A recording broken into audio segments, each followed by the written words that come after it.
please, it's just, water comes from outside the valley. You just need to get out of the water, please.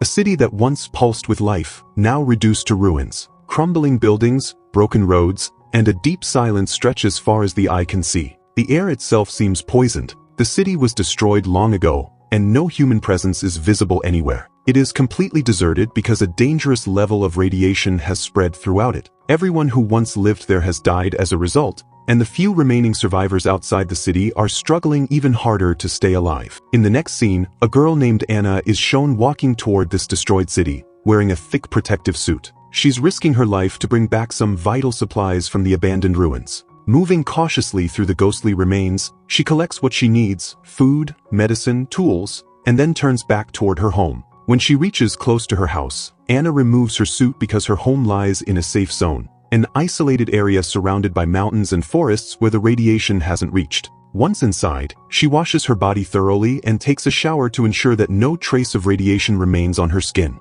After finishing her routine and feeling clean again, she lies down to rest and soon falls asleep. The next morning, Anna wakes up early and heads out with her dog to check the traps she had set earlier in the woods. But to her disappointment, she finds nothing. None of the traps have caught any animals. There isn't anything that can be used as food today. As she turns back, her dog suddenly starts barking and runs off ahead. Surprised, Anna runs after it, calling its name. While chasing her dog through the dense greenery, she reaches an open area where she spots a strange-looking car parked near the edge of the forest. Before she can take a closer look, her dog stops, stares in one direction, and then runs away again, this time in fear. Anna quickly hides behind some rocks to see what scared her dog. From behind her hiding spot, she sees a man wearing a protective suit walking toward the car. His name is John. He pulls out a small device and begins scanning the area for radiation. After a few seconds, the machine beeps, indicating no radiation. Seeing this, John smiles in relief, takes off his helmet, and shouts loudly with joy.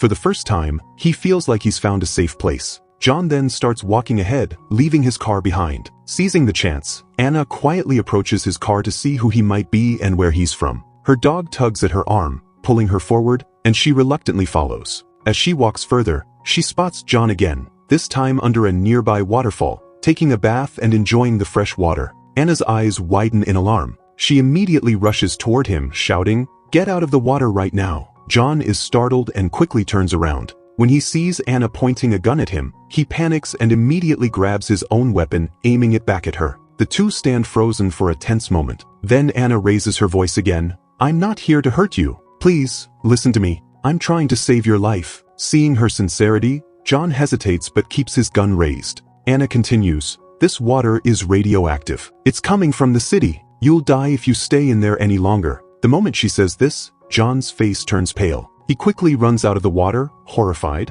but by then, the radiation has already affected his body. Within moments, he begins vomiting, clutching his stomach in pain. He stumbles back to his car, frantically searching for something in his bag. Finally, he pulls out an injection but struggles to hold it properly, his hands shaking too much to inject it. Seeing this, Anna runs to him, takes the injection from his trembling hands, and helps him inject it into his arm. John collapses weakly against the car. Anna, realizing how bad his condition is, decides to help him. She supports him by the shoulders, half dragging him back toward her home. Once there, she washes him thoroughly with clean water to remove any surface radiation. After that, she brings him inside and lays him down to rest. Even after taking the medicine, John's condition doesn't improve. His breathing becomes heavy, his skin pale. Anna brings him some additional medicine and water, but still, he doesn't recover. Instead, his condition worsens gradually. Despite this, Anna doesn't leave his side. She takes care of him day and night. That night, Anna checks on him again and finds him burning with fever. His body trembles and he groans in pain. Worried, Anna dips pieces of cloth into cold water and places them on his forehead, changing them regularly. Still, by the next morning, John remains unconscious and weak. Seeing this, Anna grows increasingly worried.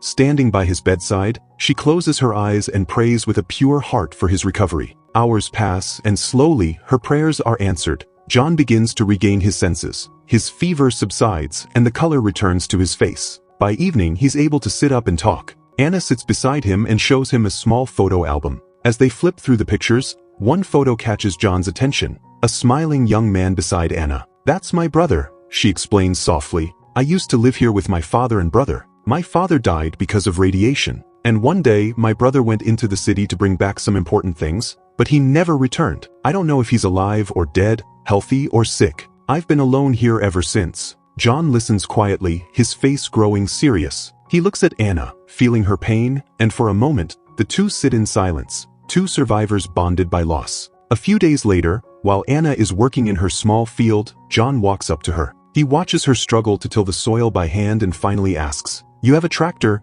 don't you? Why don't you use it?" Anna wipes the sweat from her forehead and replies, "We don't have fuel to run it." John thinks for a moment and then says, "There's a gas station not too far from here. We can bring fuel from there." Anna shakes her head. "There's no one left to give me any fuel. It's been deserted for years." John looks at her, half smiling. "You've been living here all this time, and you never thought to take it yourself?" Realizing he's right, Anna nods slowly. "Don't worry," she says. "I'll find some fuel soon." True to her word, Anna ventures out to the old gas station. The place is silent, covered in dust and vines. She carefully extracts some fuel from a buried tank and fills a can with it. From a distance, John watches her proudly as she works. When Anna returns home, she thanks him. "I forgot," she admits with a small smile, "that I can still do things like this by myself. I've been alone so long that I stopped trying." John nods, understanding. Loneliness does that to us. I used to live alone in a bunker, completely isolated. My life felt meaningless. I was surviving but not living.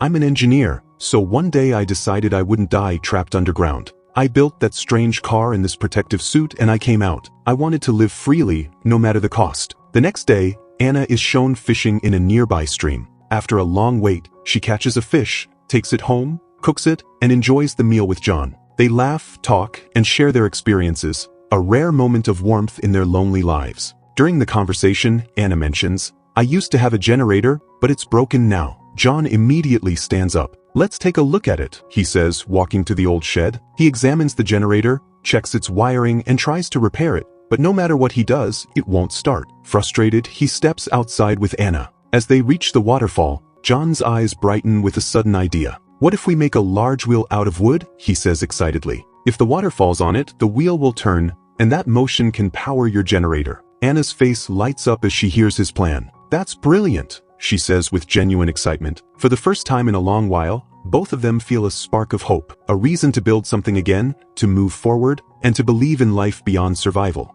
Together, they begin gathering wood, cutting, shaping, and building the giant water wheel. As the waterfall splashes against it and the generator hums faintly to life, Anna and John smile at each other, two lost souls slowly bringing light back into a dark and broken world. After returning home from the waterfall, Anna and John begin planning to collect the wood they need for the water wheel. As they discuss possible sources, John suddenly says, "We could take the wood from the old church nearby. If we break it down, there's enough material to make the entire wheel." Hearing this, Anna's face changes immediately. She shakes her head firmly. "No, John, we can't do that," she says quietly. "That church, it was my only support when I was alone. I used to go there to pray when I lost everything." John looks at her, trying to reason gently. "Anna, you don't need a building to pray. If your heart is pure, your prayers will always reach God, no matter where you are." Even so, seeing her sadness, John decides to stop talking about it. He doesn't want to hurt her feelings, so he gives up the idea of breaking the church and turns his attention elsewhere.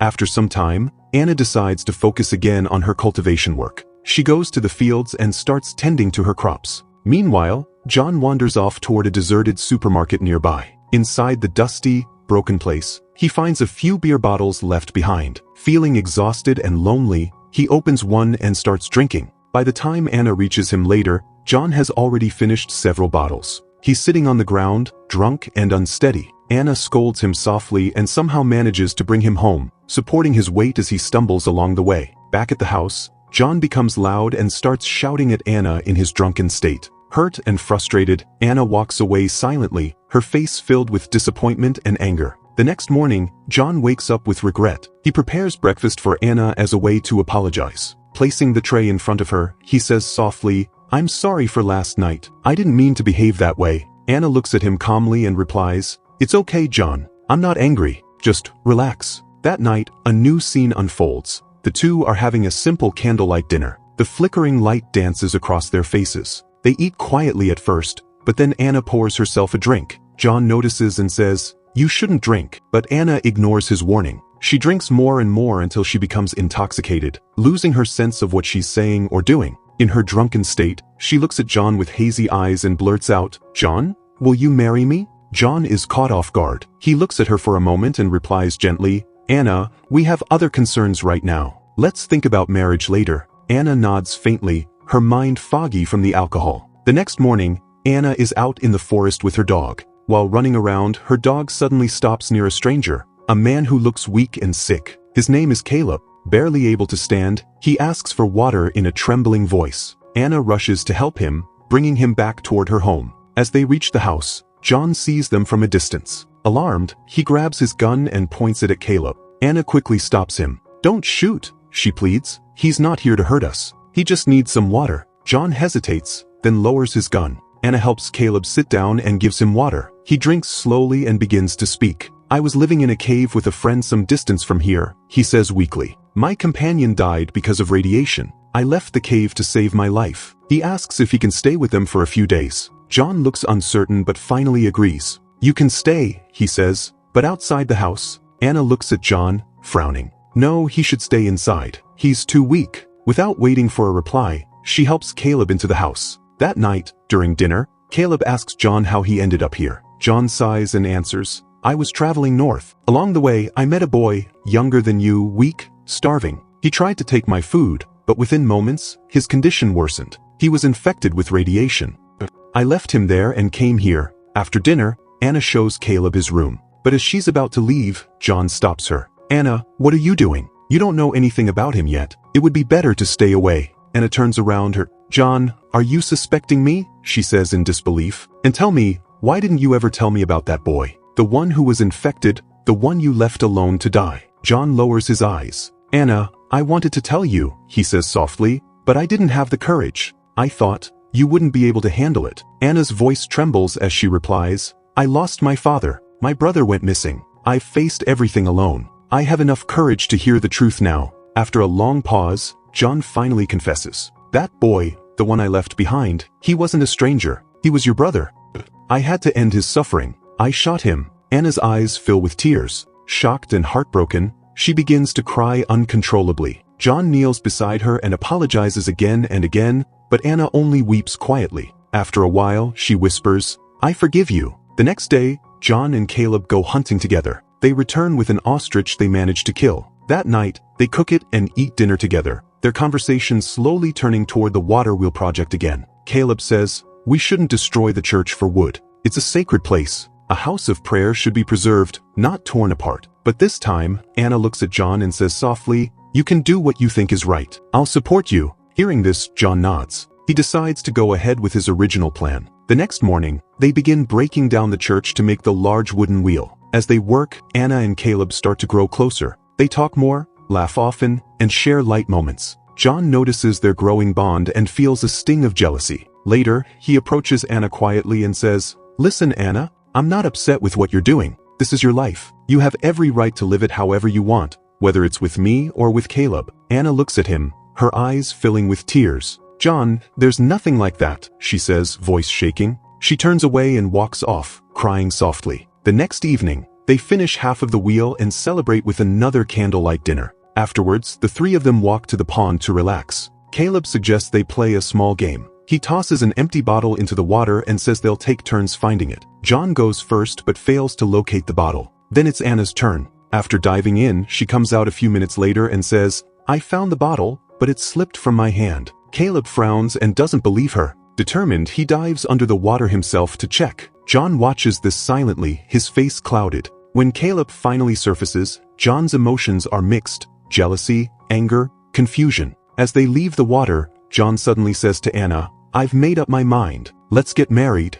Later, they go to a room to talk about it, but John, still slightly drunk, falls asleep before the conversation can continue. Feeling restless and emotionally torn, Anna quietly leaves and goes to Caleb. They spend time together that night. The next morning, Anna is sitting at the breakfast table when Caleb joins her. John arrives shortly after, and the tension in the room is palpable. He senses something is wrong. Unable to bear it, Anna excuses herself and walks out. Later that day, John and Caleb go out together for what they call their final task, completing the water wheel. As they walk, John says, Caleb, I think Anna and I have become closer because of you. Thank you for coming here. Caleb smirks slightly. John, he says, you're not a good liar. You didn't want me here from the beginning. John doesn't reply. They reach the waterfall and begin working. At last, their wheel is complete, and both men look at it with pride. But as Caleb climbs up a rope wearing the protective suit, his foot slips. He dangles dangerously, and John grabs the rope, trying to hold him. For a moment, their eyes meet. Caleb sees the hatred in John's gaze.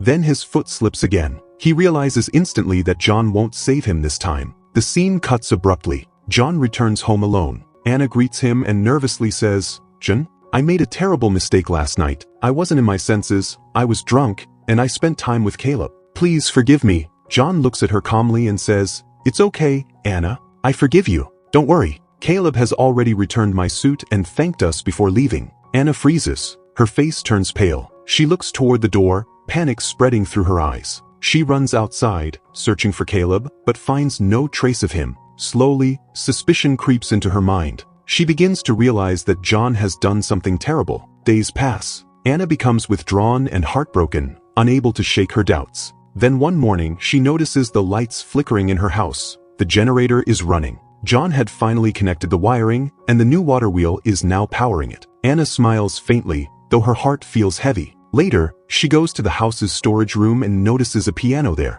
It used to be in the church before they dismantled it. John must have moved it here. She sits down and begins to play the piano softly. As she plays, John enters the room. The way Anna looks at him makes everything clear. She knows the truth now. She knows that John killed Caleb. Her trust has been shattered completely. In her grief and silence, Anna continues playing the piano, each note echoing with sorrow. John stands there, listening quietly. The film ends with a haunting melody of the piano, a reflection of Anna's pain, her broken faith, and the loneliness that now fills her world once again.